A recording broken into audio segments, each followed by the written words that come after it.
Welcome to the FretDojo podcast, the place where pro guitar players share their secrets.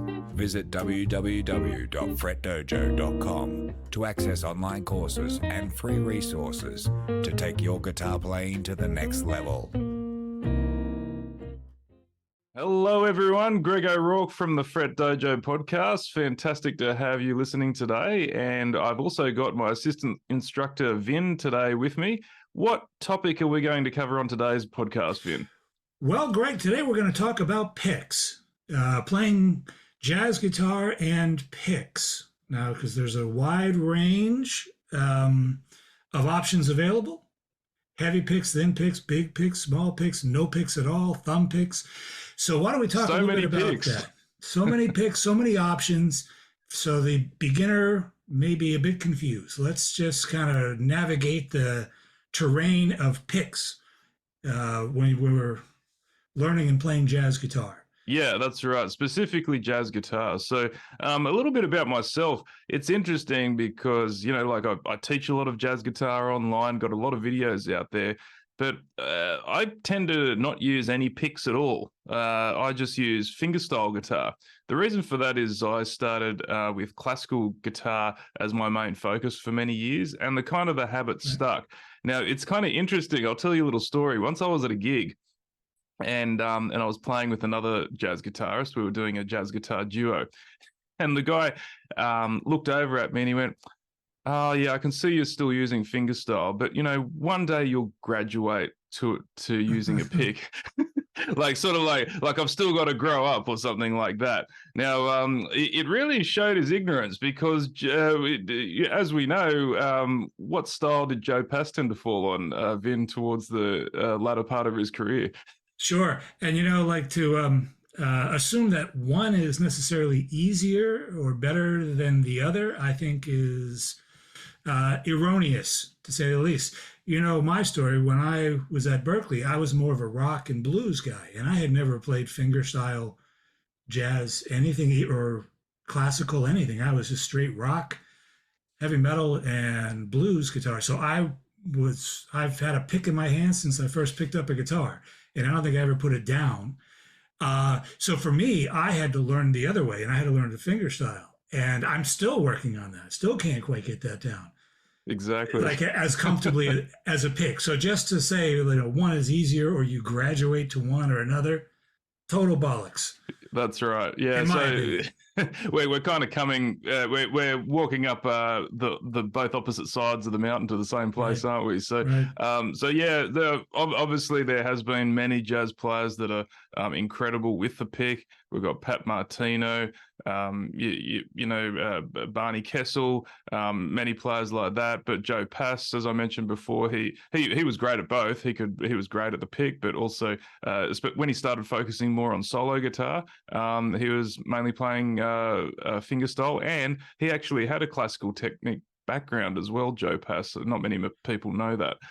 So as you can see, it's not really about what's right or wrong in terms of what picks you use or whether you what type of pick you use or whether you don't use any picks at all, like me.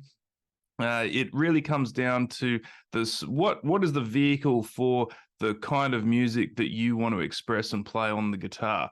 But let's get into the specifics though now. Because Vin, you know a bit more about picks than I do. Why do jazz players often tend to focus on those sort of heavier width picks? I've noticed that quite a lot over the years. Well, I'm going to say guitarists in general lean more toward the medium to heavy to extra heavy, thicker rather than thinner.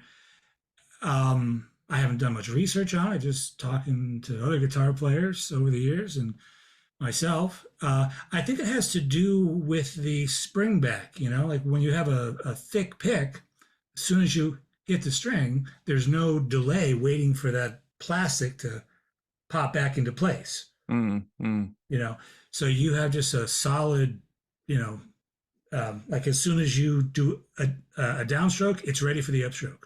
There's no waiting, lagging for that bending pick to come back.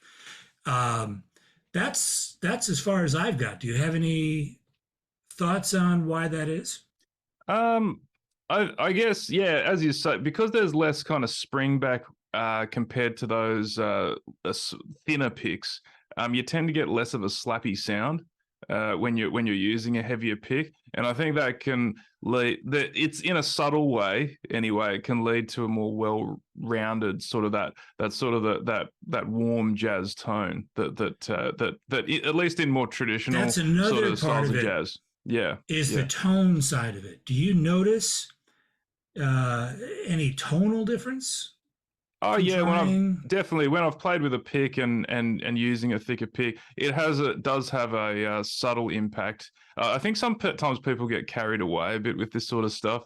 Like I remember I went to a fellow guitarist's house one day, and he was trying to find the ultimate pick, and he literally bought about 300 different picks, and he was spending hours. He was like a mad professor trying one after the other to try to get the ultimate guitar sound. And I think that's a bit over the top. It's like, have you heard of some people? We're probably going to get a lot of hate mail about this, but people that consider that certain like guitar leads, like leads that you plug into the guitar and the amplifier, that can have an impact on tone. And maybe it can, but I don't know. Like you're kind of splitting hairs a bit, I think. If it can, I don't have the ears to tell. Uh, Having said that, I think there may actually be some people who can. I mean, I know in school and outside of school, I've had friends who were engineers, recording engineers, and who were trained. Their ears were trained, could spot the difference in like a 32 band equalizer. You just pick one random slider and just notch it down just a little bit. And I ask them which one I did. They can tell, Oh, and I'm okay. just floored by that. So some people do, I suppose, can hear that. I can't. I'm the first one to tell you, I can't. Yes. Especially amplified. Uh, the whole band's playing. Yeah. Drums are ringing in your ears, and there's a crowd out there, and you know, So maybe in like a studio application where you can really zero in on it Mm. and you can hear it, but live, it's a little too not finicky, but a little too precise for me to hear the difference. A bit too extreme, maybe a bit too Maybe. yeah. So I think again, yeah, maybe if you're in incredibly like high end controlled studio environment, maybe these things start to matter. But for most players, most amateur players, most people playing live, and the general audience, these things probably don't matter as much as you might think.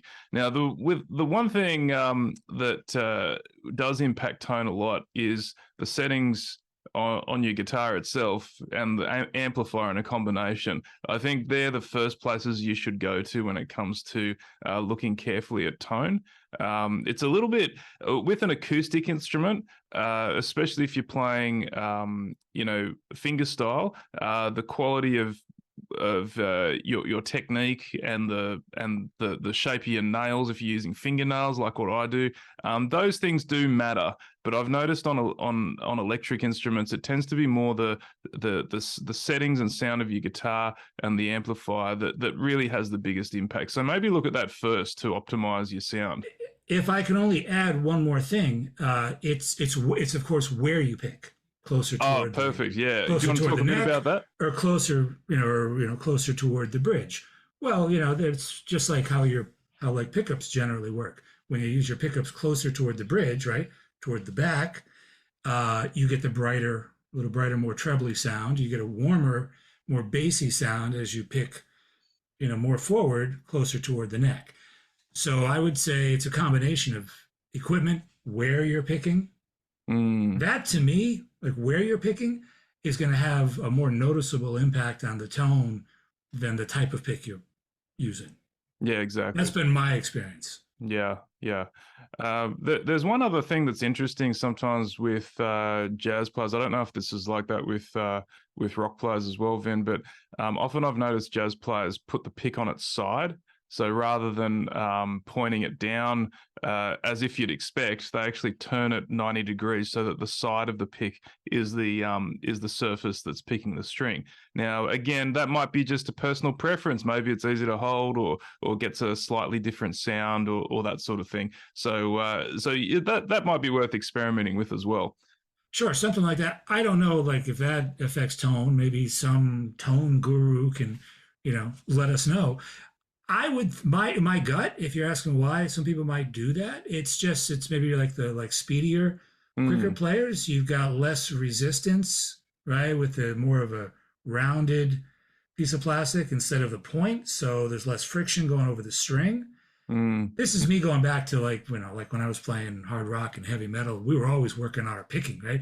We're trying to get these lightning fast sweeps and everything else. mm. So to those people, yes, they pay attention to a lot of this stuff. But if you're not, trying to break the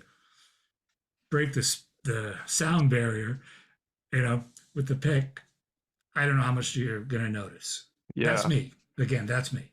So we're not really giving any definitive answers here. It's almost like there's hundreds of right answers in terms of how you should do something. But in the end, it's really about rather than playing to your weaknesses, play to your strengths. Like when I first picked up jazz guitar many years ago, I'd come from classical guitar, and I kind of had that mindset. Oh, I'm playing jazz now. I need to use a pick, and I got reasonably good at it.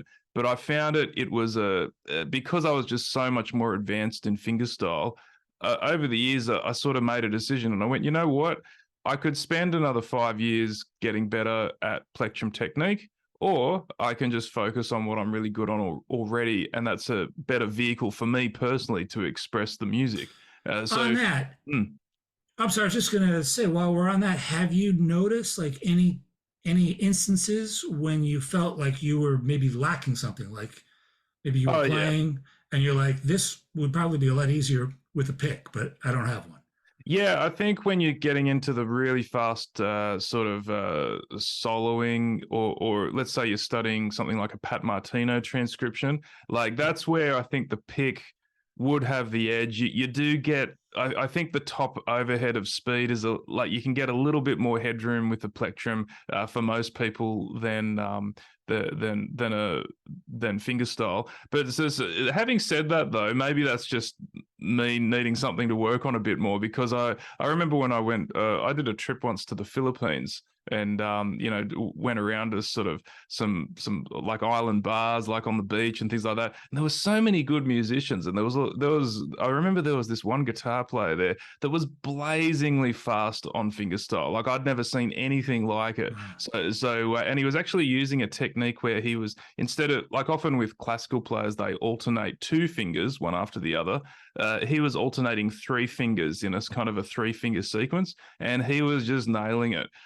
There you go. Like, so maybe you can end up getting to the same place eventually if you work hard enough at it. I was just going to say, my question on that though, somebody who's just starting out, do you think they can achieve that sort of speed with their fingers quicker than they can do if they started with a pick? Oh, that's a good question. Might be to the individual. My opinion would have been more leaning towards the pick, I think. I would almost for certain say you can build up that kind of speed quicker with the pick. I mean, both take an extraordinary amount of work and dedication and practice.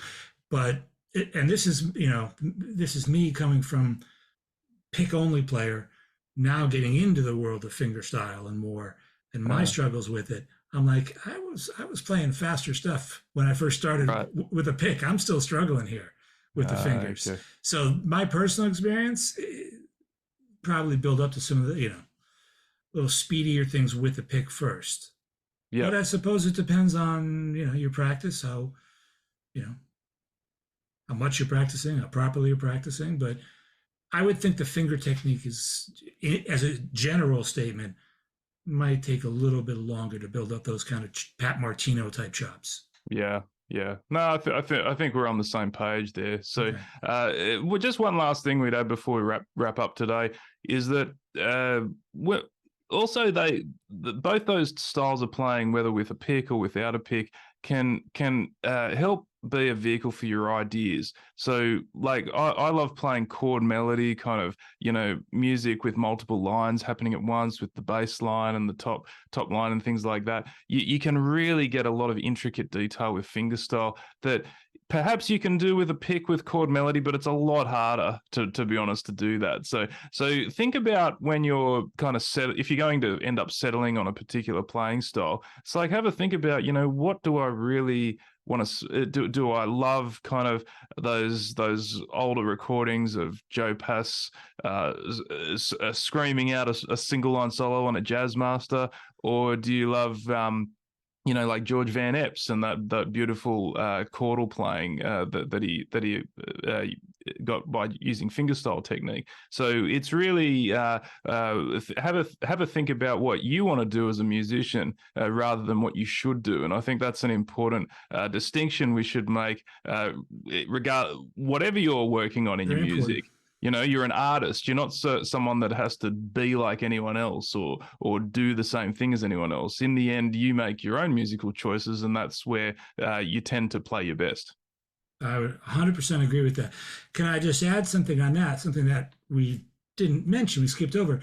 There is the third way. There's the hybrid. Oh, of course, we should talk about that. Thumb picks. That's right. That's right. Where you kind of get the best of both worlds. Maybe not 100%.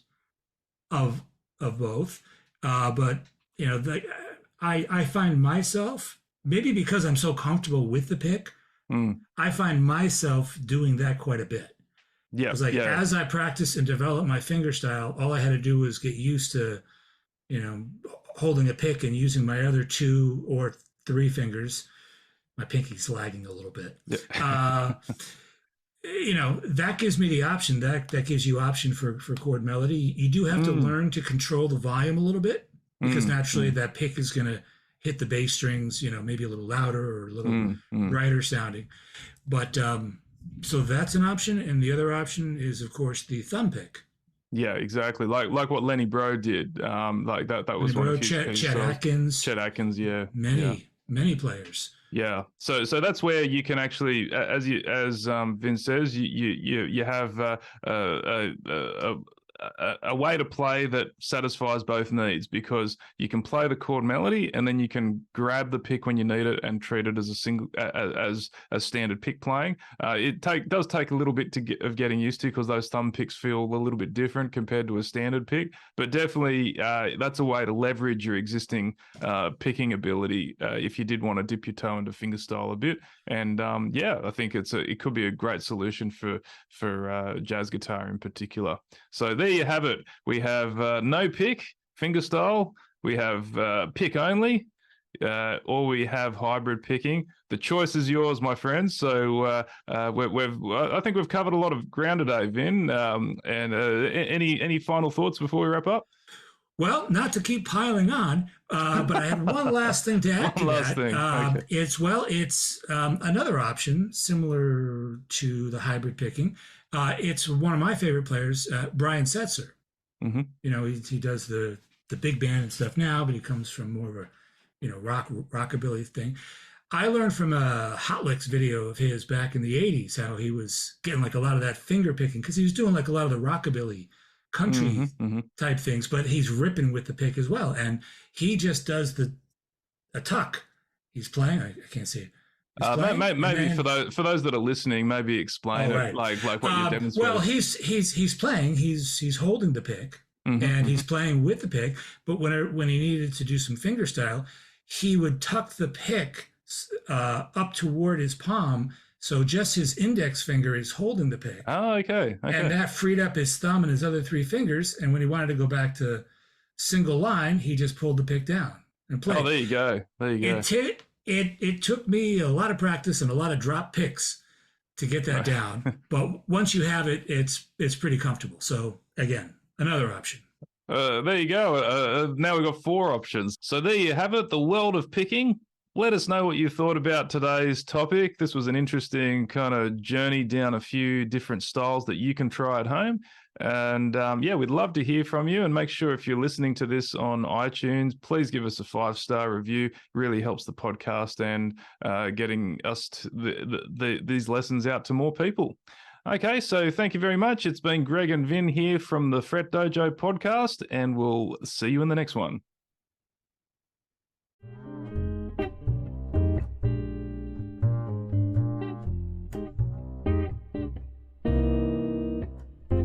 And for more jazz guitar lessons, tips, and free stuff, visit www.FretDojo.com.